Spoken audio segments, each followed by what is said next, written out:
What Modi's government has done cannot simply be measured in facts and figures. His landslide victory in 2014 signaled the dawn of a new age.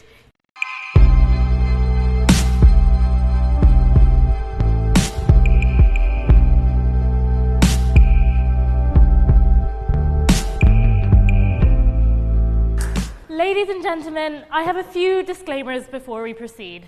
I feel it is necessary to acknowledge, as Katie so nicely revealed, that I am in fact Pakistani, and political opportunism aside, that as a Pakistani woman, to speak in defense of Narendra Modi is fundamentally against my nature.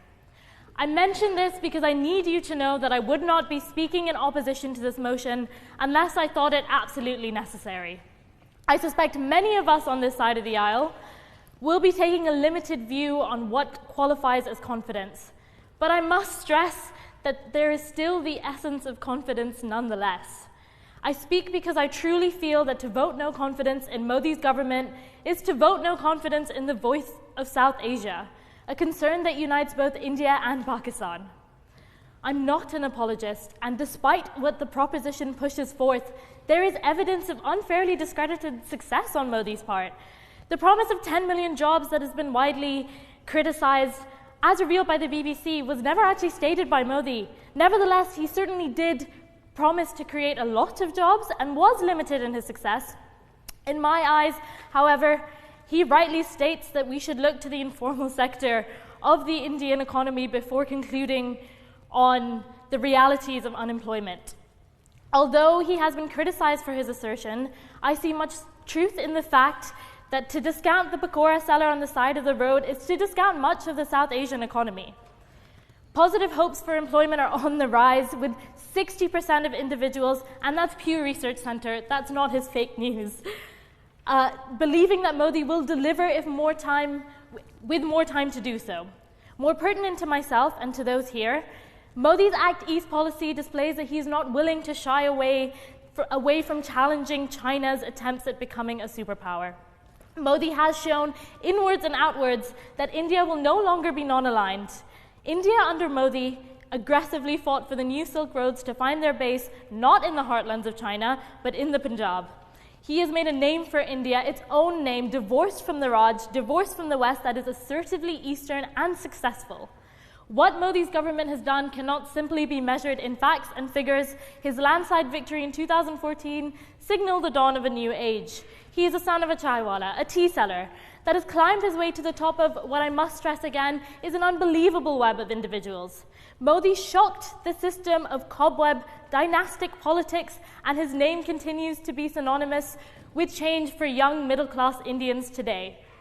Across the border, Pakistanis looked with peering eyes, perhaps not self-reflective enough to acknowledge that tied with cricket and war-fueled rage, our anger at Modi was in part jealousy. A man that spoke for the people, and further, who gave these people a distinctly Indian identity removed from the colonial constructions that shaped the mind of the South Asian elite today. The young middle-class Indian still sees hope in this India, Modi's India, and that is something to be confident in. As Time magazine so pertinently put it, populism comes in two forms. There are leaders that exploit the passions of those they do not actually identify with. Donald Trump certainly comes to mind. And then there are those who speak truly and speak from experience, those who belong to those that they aim to represent. Narendra Modi is faithfully the latter. Make no mistake, I do not speak in defense of populism.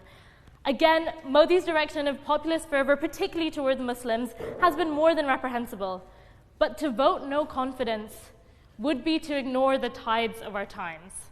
To vote no confidence would be to fail to recognize that the Achhe Din is here for those who have for too long been politically neglected.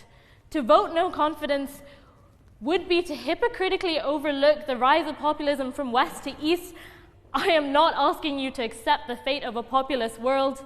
Instead, ladies and gentlemen, I ask you to see that the world is trying to tell us something. India is trying to tell us something.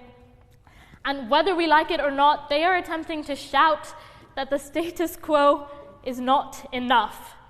To wholeheartedly condemn Modi for trying to improve this, for all his failures, would be condemning the politically neglected to silence once again. What fascinates me about all of the commentaries, punditry, opinion pieces, and special reports on the Indian election is that no one seems confident that Modi will lose. Regardless of how much a Guardian writer, a New York Times writer, a Times of India writer expresses confidence in Modi's failures, the article always ends with, they still seem to have faith. It is in this faith of the ordinary man that I wish for us here to recognize. Confidently and assuredly, the masses continue to believe in Modi. And to vote no confidence would be to confidently and assuredly deny recognition to the majority of 1.5 billion people whose status quo continues to change for the better under India. It is a difficult dichotomy of my own personality that I balance my argument on. There's a large part of me that severely despises Modi on a personal level. The Oxford-educated history and politics student in me is undeniably nervous at the direction that Modi takes India and South Asia, but she also recognizes the anxiety at pretending there is nothing to be confident in Modi about. To sweep his successes, his appeal, his reality under the rug is infinitely more dangerous. The elite, the liberal armchair elite, and at the very least we are the intellectual liberal armchair elite, must recognize that the status quo has shifted. The Cambridge-educated Nehru consistently conflated modernization with westernization. I certainly know I'm very guilty of that thought process, and can say the same for most of the Desi kids who sit here, at least in part because of a continuing colonial hangover that states that making it in England, and that means getting into Oxford, is the epitome of success.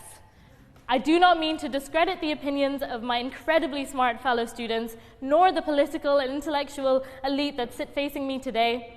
And I certainly am not one to state that the opinions of NRIs, BBCDs, burgers, or whatever other mocking term is thrown at brown kids like myself should be discredited because of their westernization.